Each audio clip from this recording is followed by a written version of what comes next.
పయ్యాల కేశవ్ గారు. తమరు అనుమతితో ఒక చిన్న 1 minute వీడియో అధ్యక్ష. మీకు అనుమతులు లేవు, మీ ఇష్టం. హైదరాబాద్ ని మించిన మహానగరాన్ని కడతాం. ఎలా కడతాం అన్నది మా బుర్రలో నుంచి వస్తున్న ఆలోచన నుంచి కడతాం. విజయవాడలో క్యాపిటల్ సిటీని పెట్టడం మనస్ఫూర్తిగా మేము ఆహ్వానిస్తున్నాం. With the location, what has at least 30,000 acres of land, we're saying that please ensure that it is right in the middle of the state. బహుశా ఆంధ్ర రాష్ట్రానికి బహుశా 3 క్యాపిటల్ వస్తాయేమో. ఎగ్జిక్యూటివ్ క్యాపిటల్, లెజిస్లేటివ్ క్యాపిటల్,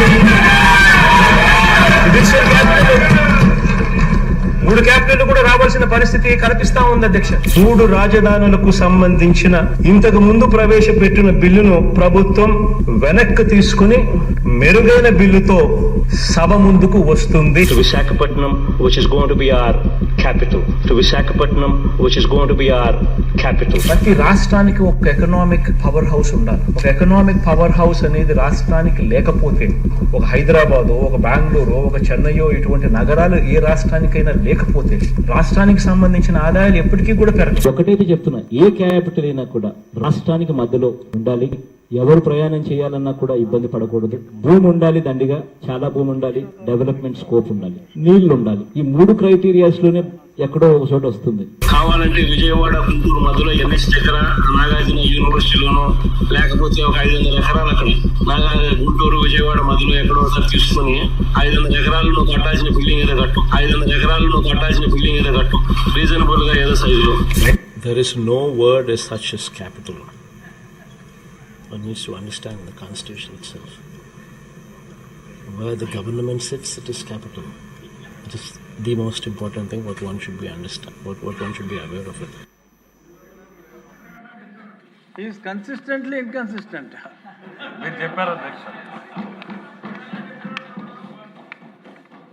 అంటే వారి వైఖరి చూసిన తర్వాత అధ్యక్ష, అబద్ధానికి, మోసానికి, నయవంచనకి, కుట్రకి, అంటే ఇవన్నీ ప్రతిరూపం కాదు అధ్యక్ష. మనసులో ఒక దుర్మార్గపు ఆలోచన పెట్టుకుని అతనికి రాష్ట్రం అంటే రాజకీయమే కనపడుతుంది తప్ప రాష్ట్రం అంటే ప్రజలు, కుటుంబాలు, వాళ్ళ ఆశలు, వాళ్ళ ఆలోచనలు, వాళ్ళ ఆకాంక్షలు అనేటువంటి ఆలోచన ఆయన ఎక్కడ కనపడలేదు అధ్యక్ష. రాజకీయ కోణంలోనే ఒక రాజధాని గురించి, రాష్ట్రం గురించి ఆయన చేసినటువంటి ఆలోచనలు ఏ రకంగా ఉన్నాయనేటువంటిది మన కళ్ళ ముందు కనపడుతుంది అధ్యక్ష. ఈ రకమైనటువంటి భిన్నమైన ఆలోచనలు ఒక సంవత్సర కాలంలోనే ఒక 10 సంఘటనలు మాటలు మారిస్తే ఈ రాష్ట్రానికి ఏ పెట్టుబడిదారుడు వస్తాడు అధ్యక్ష? ఎవరు ఈ రాష్ట్రం వైపు తిరిగి చూస్తారు అధ్యక్ష? ఇది ఒక దుర్మార్గపు ఆలోచనతో చేసినటువంటి కుట్ర కాదా అనేటువంటిది మనం అందరం కూడా సమాజానికి ఈరోజు గుర్తు చేయాలి అధ్యక్ష. ఎందుకంటే అధ్యక్ష, మనం అందరం కూడా ప్రయాణం చేశాం. ముఖ్యమంత్రి గారు ఎప్పుడు చెప్తా ఉంటారు, 73 ఏళ్ల తెలుగు జాతి ప్రస్థానంలో ఎన్నో ఆటుపోట్లను ఎదుర్కొంది, ఎన్నో అవమానాలని ఎదుర్కొంది, కానీ ఎక్కడ కూడా నిబ్బరాన్ని కోల్పోలేదు, నిలబడింది, అవసరం వచ్చిన చోట కలబడింది, తర్వాత నిలబడింది, ఎదిగింది, ప్రపంచవ్యాప్తమైంది అనేటువంటిది 73 సంవత్సరాల క్రితం మనకి ఆ రోజున అమరజీవి పొట్టి శ్రీరాములు గారు మద్రాసులుగా ఉంటే మాకు ఆత్మగౌరవంతో మాకు రాష్ట్రం కావాలి అని ఆయన పోరాడితే కర్నూలులోకి రాజధానిగా రావడం, ఆ కర్నూలు నుంచి తిరిగి హైదరాబాద్కు మారడం, హైదరాబాద్ నుంచి మన కళ్ళు ఎదురుగా రాష్ట్ర విభజన చేసుకుని మనం ఇక్కడికి రావడం జరిగింది అధ్యక్ష. చాలా మంది ఇక్కడ ఉన్న వాళ్ళం ఆ రోజు రాష్ట్ర విభజన జరుగుతున్నటువంటి తరుణంలో హైదరాబాద్లో ఉమ్మడి రాష్ట్రంలో చట్టసభల్లో కూడా ఉన్నాం అధ్యక్ష. చాలా మంది ఆ రోజు సభాధిపతిగా ఉన్నటువంటి మనోహర్ గారు ఇక్కడ ఉన్నారు అధ్యక్ష. ఆ రోజు చంద్రబాబు నాయుడు గారు పడినటువంటి తపన ఎటువంటిది అనేటువంటిది రాష్ట్రం మొత్తం కూడా చూసింది అధ్యక్ష. మేమందరం కూడా ఈ రాష్ట్రం కలిసి ఉండాలి, తెలుగు జాతి బాగుండాలి, ఈ బలం మరింత ముందుకు ఎదగాలి అనేటువంటి దిశగా మేము ప్రయత్నం చేశాం. కానీ రాజకీయ కోణంలో ఆలోచించినటువంటి నాటి పాలకులు ఆ రోజు రాష్ట్రాన్ని విభజించడం, తర్వాత ఇటు రావడం జరిగింది అధ్యక్ష. ఆయన ముఖ్యమంత్రి గారు చెప్పినట్టుగానే ఎప్పుడు కూడా ఆయన నిబ్బరాన్ని కోల్పోలేదు అధ్యక్ష. ఇక్కడికి వచ్చాడు, ఓ బస్సులో తన ప్రయాణాన్ని ప్రారంభించాడు. ఒక ముఖ్యమంత్రి బస్సులో పడుకోవడం ఈ దేశ చరిత్రలో ఎక్కడైనా జరిగిందని నేను అడుగుతున్నా అధ్యక్ష. ఒక చిన్న ఎగ్జిక్యూటివ్ ఇంజనీర్ క్యాంప్ కార్యాలయం అధ్యక్ష, అది ఇరిగేషన్ ఆఫీస్లో, దాన్నే ముఖ్యమంత్రి కార్యాలయంగా మార్చుకుని అక్కడే బస్సులో పడుకుని ఈ రాష్ట్రాన్ని మళ్ళీ నిలబెట్టాలి, ఈ రాష్ట్రానికి ఒక వైభవం తేవాలి అని ఒక యజ్ఞంలాగా తన ప్రయత్నాన్ని మొదలుపెట్టినటువంటి మహానుభావుడిని చూసాం అధ్యక్ష. 73 సంవత్సరాల ప్రస్థానంలో దాదాపు 53 సంవత్సరాలైన ప్రత్యక్ష రాజకీయాల్లో ఉన్నాడు అధ్యక్ష. డైరెక్ట్ అంటే అంతకుముందు ఒక కాలేజీ నుంచి కూడా ఇంకో 10 సంవత్సరాలు చూసుకున్నాడంటే కళ్ళ ముందు రాజకీయ ప్రస్థానాన్ని మొత్తం చూశాడు అధ్యక్ష. అటువైపు ఎంతమంది మారారు అధ్యక్ష?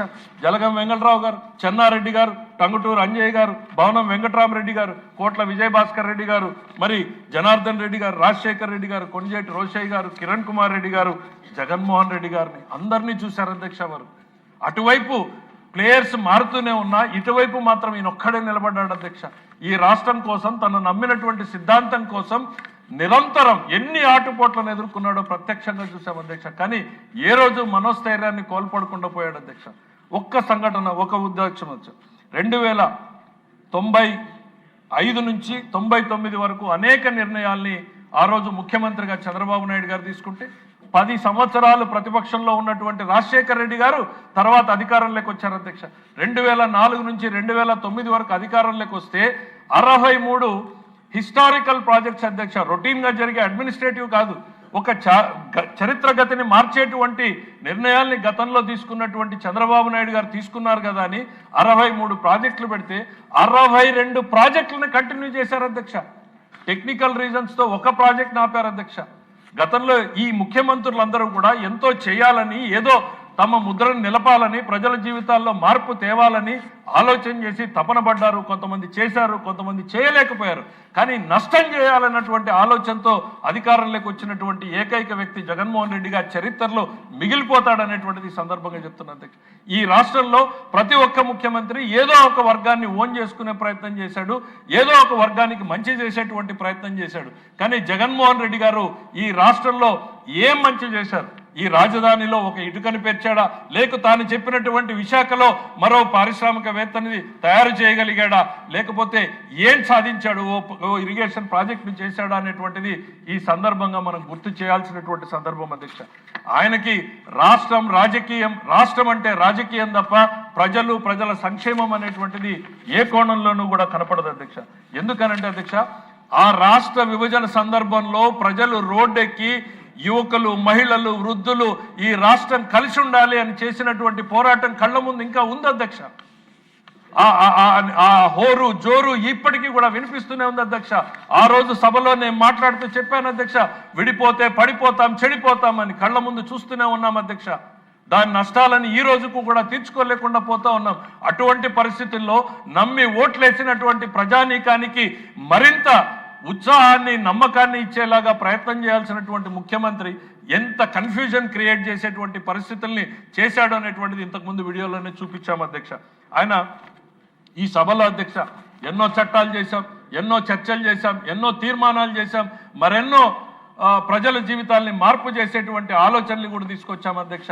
అదే సభలో కూడా ఈ రాష్ట్ర భవిష్యత్తుని నాశనం చేసినటువంటి దిశగా జరిగినటువంటి 3 రాష్ట్రాల బిల్లుని కూడా ఈ సభలో పెట్టింది కూడా అక్కడుండి చూసాం అధ్యక్ష. ఆ రోజు 3 రాజధానుల పేరుతో ఆయన చేసినటువంటి, ఆ రోజు ఉన్నటువంటి శాసనసభ్యుల వ్యవహరించినటువంటి తీరు చూశారు కదా అధ్యక్ష. చప్పట్లు కొట్టారు అధ్యక్ష. శాడిజమో, సైకోయిజమో, దీనికి మించినటువంటి మరేదైనా పదం ఉందేమో అతకాలి అధ్యక్ష. ఎవరి మీద అధ్యక్ష కక్ష? రాష్ట్ర ప్రజల మీదనా? ఓట్లు వేసినటువంటి ప్రజల మీదనా?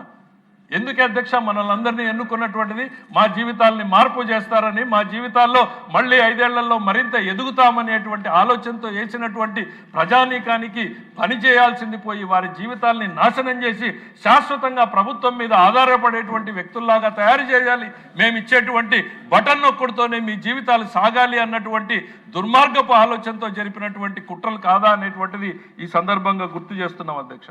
ఒకవైపు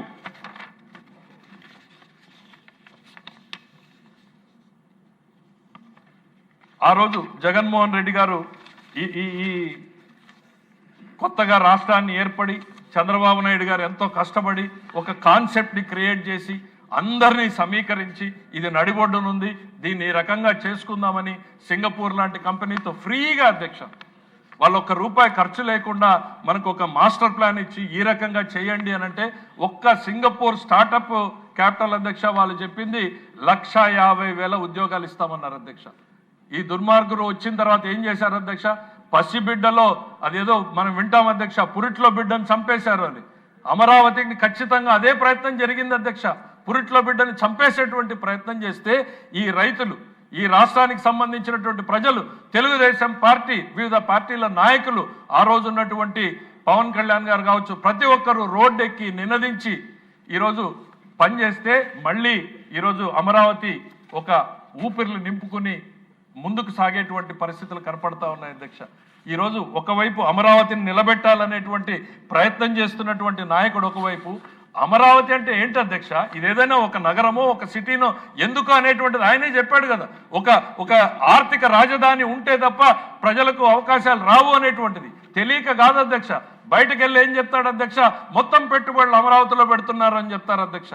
ఒకవైపేమో రాష్ట్ర రాజధాని కావాలి, ఒక ఆర్థిక చోదక శక్తి కావాలి, దాన్ని నడిపేటువంటి ఇంజన్ కావాలి అనేటువంటి చెప్తారు. మరోవైపు బయటికి వెళ్ళి మీ పెట్టుబడులు అక్కడ పెడుతున్నారు అని ప్రజల్ని మెచ్చగొట్టేటువంటి ప్రయత్నం చేస్తారు అధ్యక్ష. ఏంటి అధ్యక్ష ఈ రాజధాని? రాజధాని అంటే మనం కూర్చునేటువంటి 4 చట్టసభలు, లేకపోతే 4 సెక్రటరియట్ల అధ్యక్ష. ఎంత అవహేళనగా ఆయన మాట్లాడతాడు. 500 ఎకరాల్లో యూనివర్సిటీలో పెట్టుకోండి. రాష్ట్ర రాజధాని అని అంటే ఆయన చెప్పినట్టుగానే అధ్యక్ష. ముఖ్యమంత్రిగా చంద్రబాబు నాయుడు గారు 99లో చెప్పారు అధ్యక్ష, గ్రోత్ ఇంజన్ ఉంటేనే వస్తుంది అన్నారు. హైదరాబాద్ని డెవలప్ చేసిన రోజు ఆయన చెప్తే ఆయన మీద నవ్వారు అధ్యక్ష. ఇవాళ నేను సగర్వంగా చెప్పగలుగుతున్నాను అధ్యక్ష, హైదరాబాద్ చరిత్ర చూస్తే చంద్రబాబు ముందు, చంద్రబాబు తర్వాత అని చెప్పాల్సినటువంటి పరిస్థితులు ఉన్నాయి అధ్యక్ష. దట్ ఈస్ ద డిఫరెన్స్ అనేటువంటిది నేను చెప్తున్నా అధ్యక్ష. ఆయన ఎక్కడ కూడా క్రెడిట్ కోసం ఆలోచించలేదు అధ్యక్ష. ఆయన ఒక యోగిలాగా పనిచేసుకుంటూ పోవడం ఆయనకు తెలుసు తప్ప నన్ను ఎవరు తిట్టారు, నన్ను ఎవరు పొగిడారు అనేటువంటి బేరీజు ఆయన ఏ రోజు కూడా వేసుకోలేదు అధ్యక్ష. నిజంగా వేసుకుని ఉంటే మాత్రం ఆయన్ని విమర్శించినటువంటి విమర్శలకి మనిషి అన్నవాడు కుంగిపోయేటువంటి పరిస్థితులు ఉండదు అధ్యక్ష. అట్లాంటి హైదరాబాద్ని మళ్ళీ ఇక్కడ పునర్నిర్మించాలి, ఒక క్యాపిటల్ని తయారు చేయాలి. అనంతపురంలో ఉండేటువంటి ఓ రైతుకి తన బిడ్డ భవిష్యత్తు ఈ రాష్ట్రంలో ఉంది అని నమ్మకం కల్పించాలి. శ్రీకాకుళంలో ఉన్న ఓ యువకుడికి ఎస్ ఈ రాష్ట్ర రాజధానిలో నాకు ఒక అవకాశం కల్పిస్తుంది అనేటువంటిది కావాలి. ఓ మహిళకో ఓ ఈ పారిశ్రామికవేత్తకు ఇక్కడికి రావాలి అన్నటువంటి నమ్మకం కల్పించాలి అనంటే రాజధానిలో అన్ని రకాల హంగులు, రంగులు, ఆర్భాటాలు కావాలధ్యక్ష. అదే ఇవాళ ఆ రోజున హైటెక్ సిటీ అని హైదరాబాద్లో ఉంటే ఇక్కడ క్వాంటమ్ వ్యాలీ అంటున్నాం.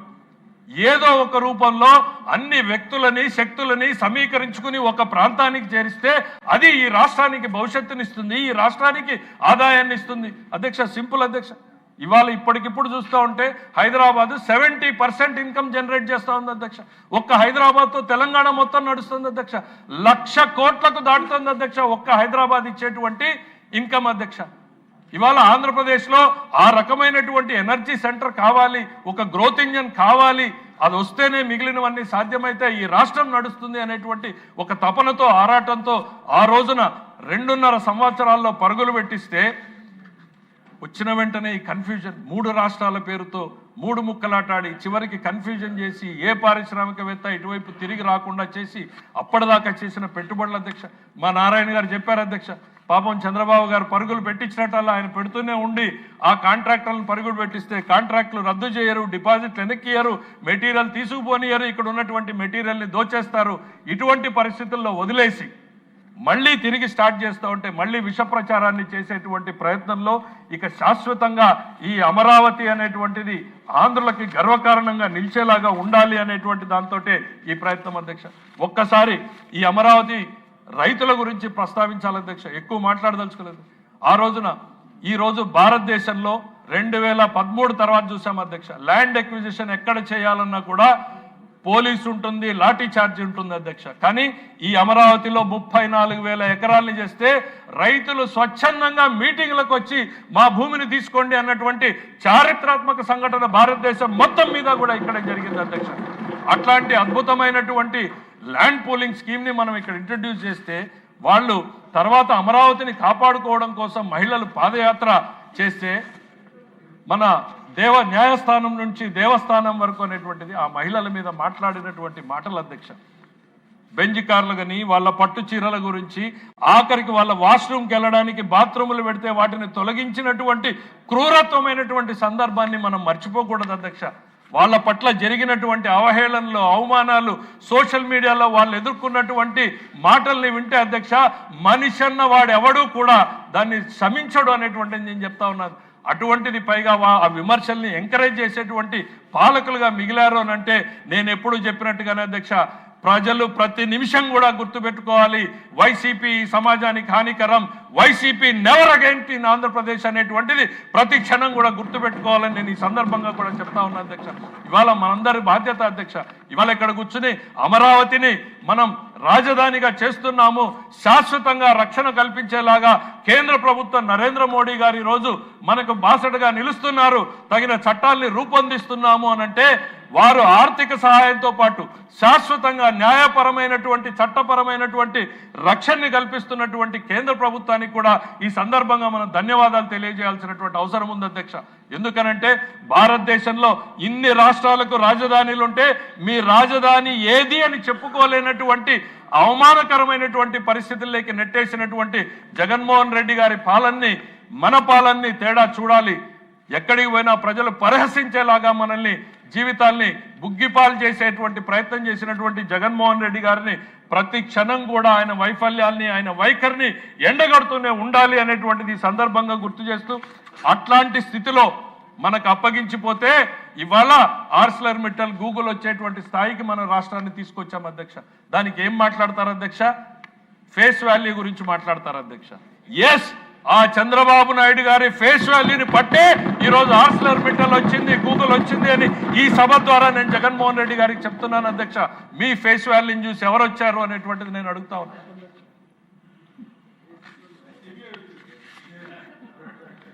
ఇది అధ్యక్ష, ఇవాళ ఈ రాష్ట్రం పట్ల నేను కోరేది ఒకటే అధ్యక్ష, జగన్మోహన్ రెడ్డి గారు ఈ రోజు ఈ సభలో జరిగినటువంటి చర్చల్ని చూడాలి అధ్యక్ష.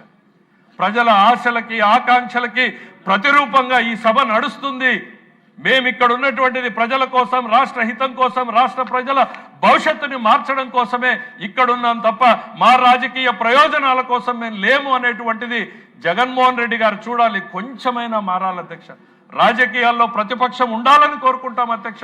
ఎందుకు అనంటే ఏవైనా లోటుపాట్లు జరిగితే ఎత్తి చూపించాలి మాకు అనుకుంటున్నాం. ప్రతిపక్షాన్ని తుడిచిపెట్టేటువంటి ఆలోచన మాకు ఎప్పుడు కూడా లేదు అధ్యక్ష. ప్రజలే తుడిచిపెట్టే పరిస్థితుల్ని మేము కల్పిస్తామనేటువంటిది కూడా ఈ సందర్భంగా తెలియజేసుకుంటూ ఒక్కటి మాత్రం చెప్పదలుచుకున్నాం అధ్యక్ష.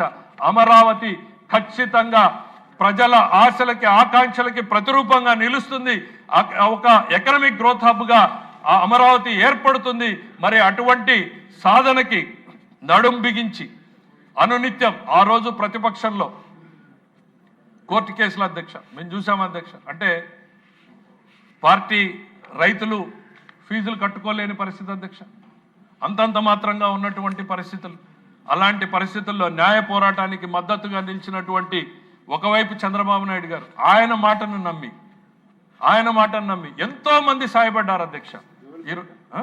జోలుబట్టాం, ఆ రోజున జోలుబట్టాం అధ్యక్ష. ఈ అమరావతి కోసం జోలుబట్టాం, న్యాయ వ్యవస్థ పోరాటం కోసం జోలుబట్టాం అధ్యక్ష. ఆ న్యాయ వ్యవస్థ వచ్చిన తీర్పును ఒక సందర్భంగా గుర్తు చేస్తున్నా అధ్యక్ష. వాళ్ళకి ఎవరుంటారు అధ్యక్ష? న్యాయమూర్తులు అధ్యక్ష. వాళ్ళకేమీ తనామనా లేదు. కానీ ఆ పేపర్లో ప్రభుత్వమే తానిచ్చినటువంటి చట్టాన్ని తాను ఉల్లంఘిస్తున్న తీర్పును చూసి ఆ న్యాయమూర్తి గారు జడ్జిమెంట్ ఇస్తే ఆయన రిటైర్ అయిపోయి ఇక్కడి నుంచి బయలుదేరుతున్న రోజున ప్రజలు ఆయన పట్ల చూపినటువంటి ఆదరాభిమానాలను ఒక్కసారి గుర్తు చేసుకోవాలి అధ్యక్ష. మోకాళ్ల మీద నిలబడి పూలు జల్లి రోడ్డు మీద వారికి సాగనంపారు అనంటే ఆ రోజు కౌన్సిల్లో జరిగినటువంటిది కావచ్చు, కోర్టులో జరిగినటువంటిది కావచ్చు, ఇవన్నీ చరిత్రలో నిలిచిపోయినటువంటివి, ఈ సభలో రికార్డులోకి రావాల్సినటువంటి అంశాలు అధ్యక్ష. జగన్మోహన్ రెడ్డి గారిని 11 సీట్లకు కలిపి నిలబెట్టింది కూడా ఆ ప్రజలే. ఆ న్యాయస్థానాలను గౌరవించింది ఆ ప్రజలే. తిరిగి 161 సీట్లు ఈ కూటమికి ఇచ్చింది కూడా ఆ ప్రజలే. ఆ ప్రజల సంక్షేమం కోసం ఈరోజు